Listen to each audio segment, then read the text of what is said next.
Ada masa ketika hidup terasa sempit, seolah-olah seluruh pintu tertutup pada waktu yang sama.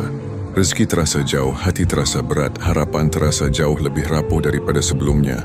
Dalam momen seperti itu, sebagian manusia mulai merasa bahwa Allah menjauhinya. Padahal yang sebenarnya terjadi adalah Allah sedang mendekatkanmu kepada kebaikan yang lebih besar. Dalam Islam, ujian bukan tanda bahwa Allah marah. Ujian adalah tanda bahwa Allah memperhatikan. Ujian adalah bukti bahwa Allah sedang memprosesmu, membentukmu, mengangkat derajatmu, dan memurnikan niatmu. Tidak ada satu ayat pun dalam Al-Quran yang mengatakan bahwa hidup akan selalu mudah. Namun ada ratusan ayat dan ribuan hikmah yang memberitahu bahwa di balik setiap kesulitan, Allah telah menyiapkan kemudahan. Ketika engkau menghadapi ujian yang membuatmu terjatuh, seringkali yang engkau lihat hanya rasa sakitnya. Engkau tidak melihat apa yang Allah lindungi darimu. Engkau tidak melihat bahaya yang Allah jauhkan.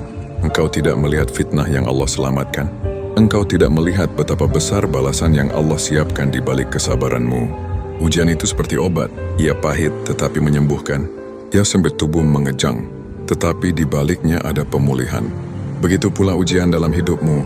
Allah tidak akan memberikan rasa pahit itu tanpa tujuan, tanpa rencana, tanpa kebaikan yang sedang Ia bangun pelan-pelan dalam hidupmu. Coba lihat perjalanan para nabi. Tidak ada satupun di antara mereka yang tiba pada puncak kebaikan tanpa melewati jalan penuh air mata. Nabi Yusuf dibuang ke sumur, dijual sebagai budak, dipenjara tanpa kesalahan. Namun ujian-ujian itulah yang membawanya menjadi penguasa dan penyelamat kaumnya. Nabi Ayub kehilangan segalanya, anak, harta, kesehatan, namun ujian itulah yang menjadikannya simbol kesabaran bagi seluruh umat manusia. Nabi Muhammad dihina, diusir, diperangi. Namun dari ujian itulah lahir umat terbaik. Jika para nabi saja ditempa dengan ujian, bagaimana mungkin kita berharap hidup tanpa cobaan?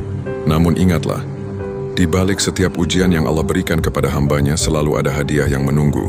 Ada pintu rezeki yang belum terbuka, ada ketenangan yang belum turun, ada jalan hidup yang belum tampak, ada hikmah yang belum terlihat.